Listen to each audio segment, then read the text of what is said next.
வணக்கம். அதில் வந்துட்டு அந்த விளையாடலில் நம்ம வந்துட்டு பெறுறதுக்காக நம்ம வந்துட்டு என்ன பண்ணணும், எப்படி நம்ம வந்துட்டு மனதை வந்து வச்சுருந்தோம் அப்படின்னா நமக்கு அந்த விளையாட்டுடைய பரிபூர்ணமான வந்துட்டு ஒரு அருள் கிடைக்கும். அந்த மாதிரி நம்ம வந்துட்டு அதை பற்றி நம்ம வந்துட்டு பார்த்துட்ருக்கோம். சித்த மருத்துவத்தில் என்ன சொல்லியிருக்காங்க அதை நம்ம பார்த்துட்ருக்கோம். இப்போது இந்த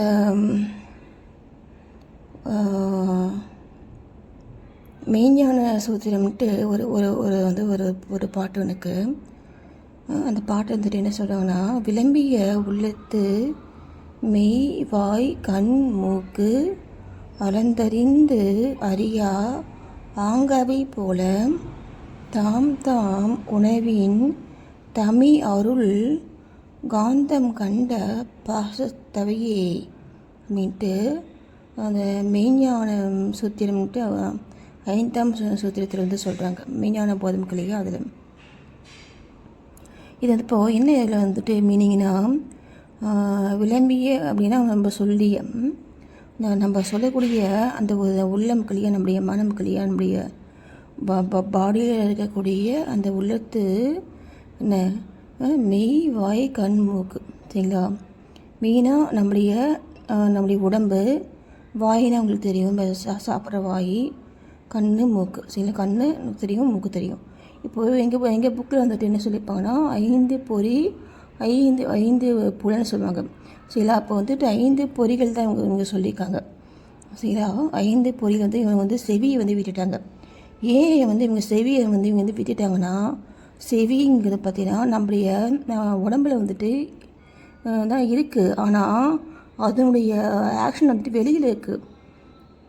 நான் சொல்கிறது புரியுதுங்களா? மீதி இருக்கக்கூடிய எல்லாத்தையுமே நம்ம உடம்புக்குள்ளே நம்ம வந்துட்டு ஃபீல் பண்ண முடியும்.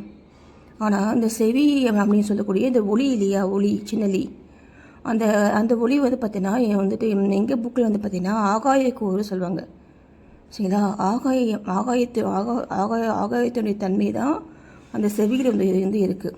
அதே மாதிரி பார்த்திங்கன்னா அந்த மெய் சொல்லக்கூடியது நம்முடைய உடம்பு இல்லையா, நம்முடைய உடம்பு, அதுக்கு வந்து பார்த்திங்கன்னா வந்து டச்சு, நம்ம தோல் அந்த ஸ்கின்னுக்கு இல்லையா, அது அந்த டச்சு சொல்கிறாங்க இல்லையா, அது வாயை பார்த்திங்கன்னா வந்துட்டு சுவை, நம்ம டேஸ்ட்டு, சரிங்களா? கண்ணுங்கிறது பார்த்திங்கன்னா நம்முடைய பார்வை, அதை வந்துட்டு ஃபயர் அது, சரிங்களா? மூக்கு அப்படின்னு சொல்லி வந்து பார்த்திங்கன்னா நமக்கு அந்த வாசனை வந்துட்டு தரக்கூடியது, இது வந்து பார்த்திங்கன்னா வாயு, சரிங்களா? இப்போது இந்த 5 பொறிகள் புலங்கள்லாம் சொல்லிட்டேன். ஆனால் இந்த செவிங்கிறத பார்த்தா வந்து அதை மட்டும் அவங்க சொல்லலை பாருங்கள். அந்த சித்திரை வந்துட்டு அதை மட்டும் சொல்லலை. செவி அப்படிங்கிறது பார்த்திங்கன்னா ஆகாயத்தில் இருக்கக்கூடிய கூறுது, சரியா? நம்ம வெளியில் நம்ம பாடிக்குள்ளே அது வந்து இல்லை, ஆனால் அதுக்கான அந்த ஒரு பாட்டு வந்துட்டு நம்ம பாடியில் இருக்குது, ஆனால் அதுக்கான செயல் வந்து பார்த்தோன்னா வெளியில் தான் இருக்குது, சரியா? அப்போ பாருங்கள் எவ்வளோ வந்துட்டு வந்து ஒரு ஒரு நம்ம இதெல்லாம் வந்து இன்னும் நம்ம டீப்பாக நம்ம வந்து ஆராய்ந்து போகும்பொழுது இன்னும் நமக்கு வந்து நிறைய விஷயங்கள் கிடைக்கும், சரிங்களா? நம்ம இந்த இல்லற வாழ்க்கையில் நம்ம வந்துட்டு இருக்கிறதுனால எனக்கு என்னென்ன தெரியுதோ, நான் வந்துட்டு என்ன நான் ஃபீல் பண்ணுறனோ அதை மட்டும் நான் வந்து உங்கள் கூட நான் ஷேர் பண்ணுறேன்.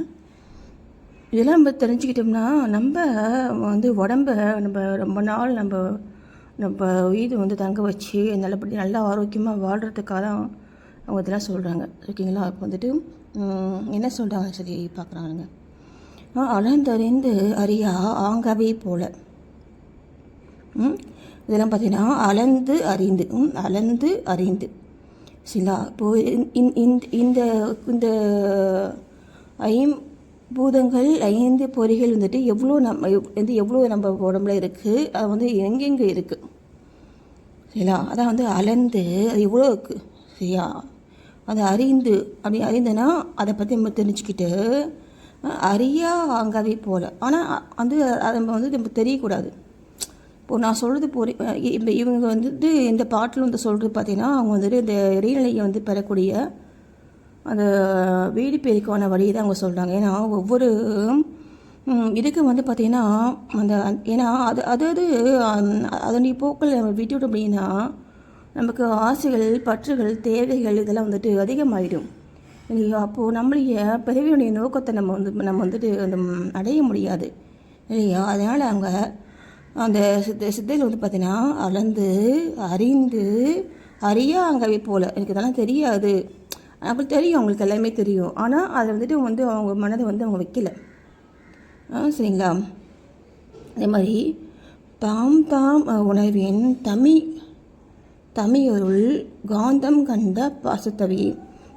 தாம் தாம் உணவின் தமிழருள் நமக்கு என்னென்ன மாதிரியான உணவுகள்லாம் வருதோ என்ன அந்த உணவுகள் எல்லாம் என்ன அந்த காந்தம் கண்ட ஒரு காந்தத்தில் அந்த இரும்பு துகள் போயிட்டு இப்போ ஒட்டிக்குது இல்லை, அந்த மாதிரி இந்த மாதிரியான அந்த உணவுகள் எல்லாம் என்ன இந்த அருள் அப்படின்னு சொல்லக்கூடிய அந்த ஒரு இறைத்தன்மையில் போயிட்டு எல்லாம் போயிட்டு வந்து ஒட்டிக்குது. நான் சொல்ல புரியுதுங்களா? அந்த அந்த இறையாட்டம் வந்துட்டு நமக்குள்ளே ஒரு அருள் புரிஞ்சுது அப்படின்னா இது எதுவுமே நம்ம கண்டுக்க மாட்டோம். அதெல்லாம் சரியா? நம்ம வந்த நோக்கத்தை பார்த்துட்டு போயிட்டே இருப்போம். அந்த காந்தம் கண்ட பாசத்தவையினும் அந்த காந்தத்துக்கு அந்த கண்ட அந்த பாசம் வந்துட்டு எப்படி அந்த இதில் போயிட்டு வந்து ஒரு அந்த இருமுறை போயிட்டு எல்லாம் வந்துட்டு போயிட்டு சேர்ந்துருத்தோ அந்த மாதிரி தாம் தாம் உணவின் நம்ம தாம் தாம் உணவின் தமிழருள் நமக்கு நாம் வந்ததுக்கான அந்த ஒரு உணவில் நமக்கு உண்டான அந்த ஒரு அருள் சரிங்களா? அந்த அருளில் தான் இதெல்லாம் இப்போ இதெல்லாம் வந்து ஒட்டுறதுக்கான வாய்ப்பு இருக்குது. இது இந்த மெய்வாய் கண்மூக்கு அந்த இந்த 4 பொறிகளில் உண்டாகக்கூடிய உணர்ச்சிகள் இதெல்லாம் இந்த அருளில் போயிட்டு ஒட்டுறதுக்கு வாய்ப்பு பார்த்திங்கன்னா பதி கூட இதெல்லாம் போயிட்டு சேர முடியாது. அது நம்ம உயிருக்குள்ளேயா நம்ம உயிருக்கிட்ட தான் அது சேர முடியும். நம்ம உயிர்கிட்ட இது எல்லாமே வந்துட்டு நல்லா சூப்பராக செயல்படுறதுன்னா நம்மளால் அந்த கடவுளை நம்ம வந்துட்டு ஒரு நினைக்க கூட முடியாது சரிங்களா? நான் பண்ண ஃபஸ்ட்டே சொல்லிக்கேன் பாருங்கள், அவன் அருளாலே அவன் தாள் வணங்கி சரியா? அவங்க நினைச்சாதான் நம்ம அவங்கள நம்ம நினைக்கவே முடியும், அவங்க நினைக்கணும் இல்லையா? அது மாதிரி தான் அந்த ஒரு இறைத்தன்மை, அந்த ஒரு பேராற்றல் அப்படிங்கிறது இருக்குது. நான் அதனால தான் சொல்கிறது, நம்ம கடவுள்கிட்ட வணங்கும் பொழுது கூட சரி, நமக்கு என்னென்ன தேவையோ அதெல்லாம் கேட்குறத விட அந்த கடவுளையே நீங்கள் கேளுங்க. கடவுளே கேட்டிங்களா உங்கள் தேவைக்கு மேலேயே உங்களுக்கு எல்லாமே கொடுப்பார். சரிங்களா? நம்ம எல்லாமே செய்ய வேண்டியது இது ஒன்று தான்.